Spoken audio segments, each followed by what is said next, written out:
திரு சந்திரசேகர், உங்களுடைய ஆட்சி தான் அங்கே நடக்குது, உங்களுடைய கூட்டணி ஆட்சி தான் இங்கே நடக்குது. ஆனால் ஏன் இவ்வளோ பெரிய சிக்கல்கள் காவிரி விவகாரத்தில் அப்படின்னு கேள்வி வருது. இல்லை, எந்த ஆட்சி கர்நாடகாவில் நடந்தாலும் எக்ஸஸ் வாட்டர் இருக்கிறப்ப தான் இங்கே வந்திருக்கு, தண்ணி வந்திருக்கு. நீங்கள் இது வரைக்கும் எடுத்து பாருங்கள், மழை பெய்த பிறகு தான் தண்ணி வந்திருக்கே தவிர முறையிடுவாங்க, இதே ப்ராசஸ் தான். அதுக்கு பேசிக் அடிப்படையாக ஒரு பிரச்சனை என்ன நடந்துச்சுன்னு சொன்னால், அந்த காவிரி மேலாண்மை வாரியத்துக்கு பதிலாக காவிரி வேளாண்மை ஆணையம் அமைத்ததுதான்றது தான் என்னுடைய கருத்து. ஏன்னா அந்த ஆணையத்துக்கு எந்த பவரும் இல்லை. வாரிய அமைச்சிருந்தா பவர் வந்திருக்கும் கண்டிப்பாக. ஏன் நர்மதா ஆணையம் இன்றைக்கு வரைக்கும் நடந்து கொண்டு இருக்கிறது. நர்மதா இன்றைக்கு தான் கேட்குறேங்க. கெஜெட்ல வெளியிட்டா, கெஜெட்ல வந்துட்டா ஒன்றும் பண்ண முடியாது. இல்ல, ஒரு சாமானியனாவே கேட்கிறேன், நான் பேசிடுறேன். அப்புறம் நீங்க கெஜெட்ல வந்துருச்சுன்னா ராணுவத்தை அனுப்பி கூட தண்ணியை திறந்து விட்டுருவாங்க அப்படின்லாம் சொன்ன காலங்கள் உண்டு. செல்வி ஜெயலலிதா காலத்துல அது கெஜெட்ல வந்துச்சு. அதுக்கப்புறம் ஒன்றும் நடக்கல. இப்போ போய் வாரியம் வந்துட்டா எல்லாம் வந்துரும் அப்படின்னாங்க. இல்ல, ஆணையத்துக்கே அந்த பவர் இருக்குன்னாங்க. அந்த ஆணையம் அவங்க கொடுக்க கூடாதுன்னு நினைச்சிட்டா எப்படி வேணாலும் கொடுக்க மாட்டாங்க. இல்லங்க, அங்க கொடுக்க கூடாதுன்னா எல்லா கட்சிகளும் ஒன்றா இருந்து அப்பையில இருந்து சொல்லிட்டு இருக்கேன். அதுதான் நான் கேக்குறேன். அப்ப வாரிய ஆணையமா இருந்தான்னா ஆணைய வாரியமா பவர் கொடுத்திருந்தா பண்ணிருக்கலாம்ல. நீங்க அந்த இன்றைக்கு திறந்து விடுற பொறுப்பு யார்கிட்ட இருக்கு? கர்நாடக அரசுட்டு தானே இருக்கு. இதே 1956 ஆண்டு சட்டப்படி தான் எல்லா நதிநீர் வாரியங்களும் அமைக்கப்படுது. அதன்படி தான் நர்மதா வாரியம் நீங்க பாத்தீங்கன்னா 1969 ஆரம்பிச்சு 79 ஃபைனல் ட்ரிபியூட் இது கொடுத்துருக்காங்க. அந்த இதுல கொடுத்துருக்காங்க. அதுல இருந்து இன்னைக்கு வரைக்கும் 4 மாநிலத்துக்கு பிரிச்சு கொடுத்துட்டு இருக்காங்க. மத்திய பிரதேசம், ராஜஸ்தான், குஜராத், மகாராஷ்டிரா 4 மாநிலத்துக்கு பிரிச்சு கொடுத்துட்டு இருக்காங்க. அது வந்து ஆணையத்திட்டே கட்டுப்பாடு இருக்கு. எந்த மாநிலமும் இது வரைக்கும் டிஸ்பியூட் பண்ணது இல்ல. நர்மதா சூழல் வேற, நம்ம காவிரி சூழல்ங்கிறது ஏன் சூழல் அரசியல் கலக்கப்பட்டு விட்டது. சரி, ஓகே, இன்னைக்கு வந்துருவோம். இருக்கலாம், அது எது வேணா இருக்கலாம். ஆனாலும் நீங்க அந்த ஆணையத்துக்கான அதிகாரம் கொடுக்கப்படவில்லைன்றது ஒன்று. இரண்டாவது, 1974க்கு முன்னாடி 74க்கு பின்னாடின்ற மாதிரி 2018க்கு முன்பு 18க்கு பின்பு ரெண்டு பார்க்கணும். ஏன்னா 74 அந்த ஒப்பந்தத்துக்கு பிறகு நீங்க பாத்தீங்கன்னா தமிழ்நாட்டிலேயே எடுத்துக்கிட்டீங்கன்னா அணை என்பது காமராஜர் காலத்தோட முடிஞ்சு போச்சு. நீங்க 1900 இதுலயும் பவானி சாகர் அணையாக இருக்கட்டும், அமராவதி அணையாக இருக்கட்டும், 1961 ராசி மணலுக்கு அடிக்கல் நாட்டிட்டு போயிட்டார் அவர். அதற்கு பிறகு நீங்க ராசி மணல், மேகதாது இதெல்லாம் ஒன்னா ப்ரொபோசல் கொடுத்ததுதான். நீர்மின் திட்டமா தான் கொடுத்தது. அது வந்து நீர்ப்பாசன திட்டமா கொடுக்கல. மேகதாது, ராசி மணல் எல்லாமே நீர்மின் திட்டமா கொடுத்தது. அவங்க மேகதாதுவை பிடிச்சிக்கிட்டே இருக்காங்க. நம்ம எங்க போனோம்? ராசி மணலை ஏன் எடுக்கல? இந்த கட்சிகள் தவற விட்டுவிட்டன. ஆனா இன்னைக்கு உரிமைக்கு குரல் கொடுக்குறோம்னு சொல்லிட்டு இருக்காங்க.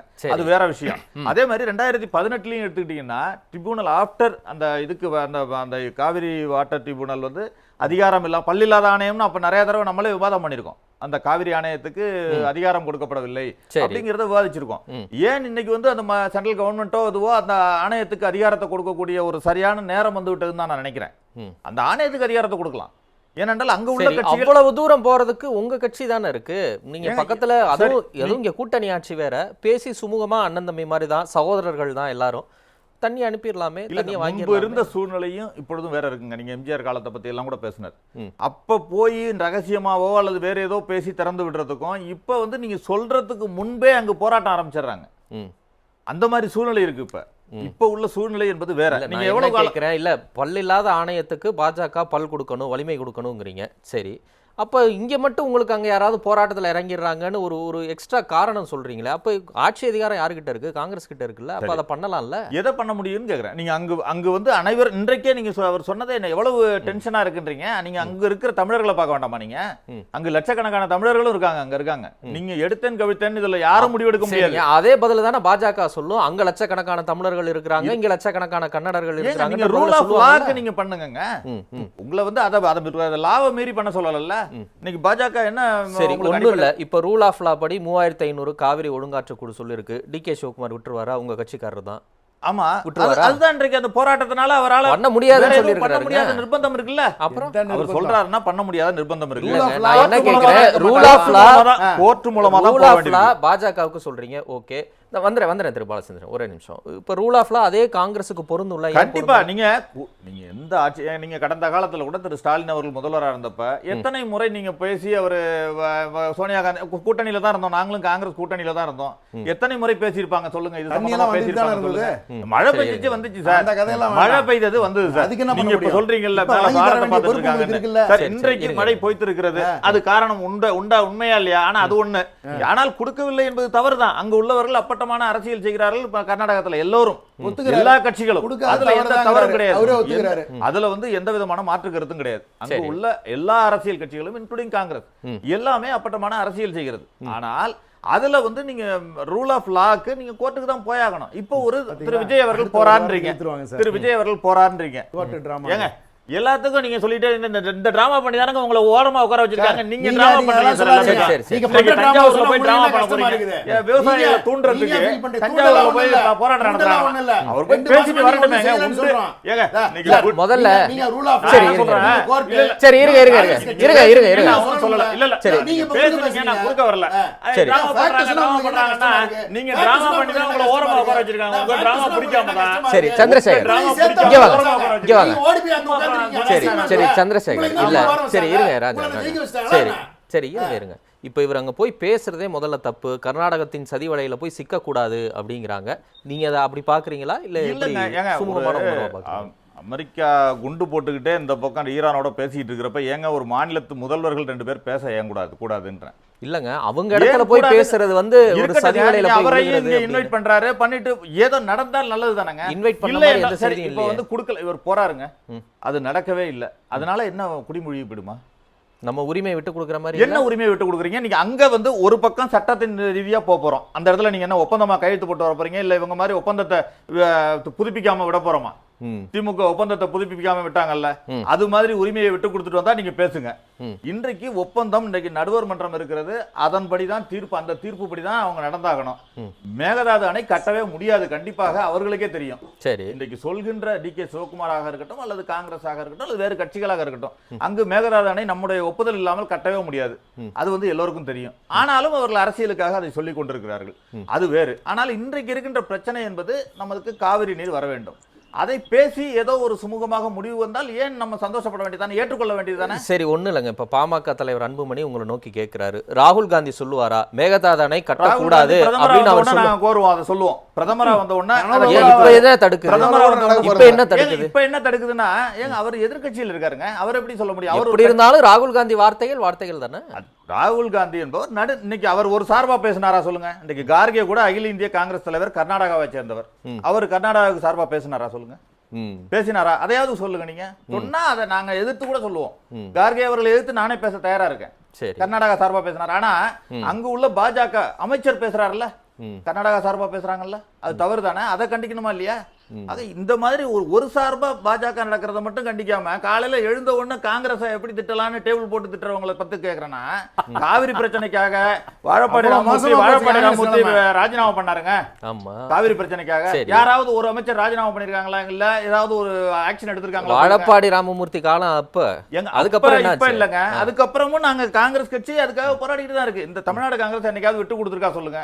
ஏதோ ஒரு விதத்துல நாங்க விட்டு கொடுத்துருக்கோம், இல்ல கர்நாடகா சார்பா பேசணும், இங்கு தண்ணி கொடுக்க கூடாதுன்னு சொன்னோம், மேகதாது அணை கட்டுங்கன்னு சொன்னோம், எதையாவது சொல்லுங்க? காமராஜர் காலத்துல கட்டின 1961 ராசிமணல் அணையை பத்தி யாரும் பேச மாட்டேன்றீங்க, இது வரைக்கும் கட்டல.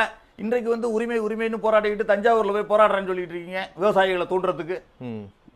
சரியா வரும்? சரி, இப்ப காங்கிரஸ் போராட்டம் அறிவிச்சா அதுவும் தூண்டுறதுதான். எப்படி காங்கிரஸ் விவசாயிகளுக்கு ஆதரவா போராட்டம்? இல்லங்க, விவசாயிகள் போராடினாக்க விவசாயிகளுக்கு ஆதரவா எல்லாரும் போராடணும். சரிங்க, இப்ப இல்ல நான் என்ன சொல்றேன், இல்ல ஒரு நிமிஷம் இருங்க. இப்ப உங்க கூட்டணியில இருக்க இடதுசாரி கட்சிகள் விவசாயிகளுக்கு ஆதரவான போராட்டத்தை அறிவிச்சாங்க. கண்டிப்பாக போராட்டம். அது தூண்டுறதா? அது தூண்டுறது இல்ல. ஆனா இவர்கள் என்ன நேரத்துக்கு வேண்டுமென்றே, இப்ப நீங்க ஒருவேளை விவசாயத்துக்கு போராட்டம் பண்ணா நாங்களும் தூண்டுறீங்களா? இல்ல அது போராடுவது என்பது வேறு, ஆகஸ்ட் 3ஆம் தேதியை நிர்ணயித்து போராடுவது என்பது வேறு, வேண்டுமென்றே அவர் போகிற நேரத்துல போராடுறது என்பது வேறு. சரி, ஓகே. திரு பாலச்சந்திரன் சார், ஏதோ குறுக்கிட விரும்புனீங்க? ஆமா, இது எல்லா இதுலயும் ஒரு விஷயத்தை மறந்துடுறாங்க.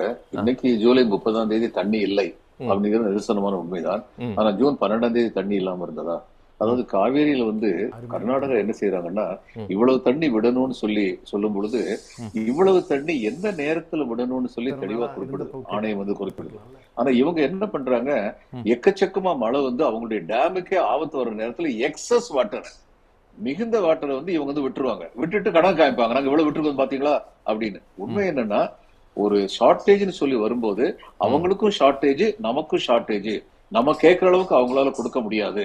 ஆனா அவங்க எல்லாத்தையுமே தங்கள்ட்ட தேக்கி வைக்க மாட்டாங்கன்னா அது நியாயமா இருக்கும். ஆனா அவங்க இன்னைக்கு வரைக்கும் அது மாதிரி பண்ணதில்லை.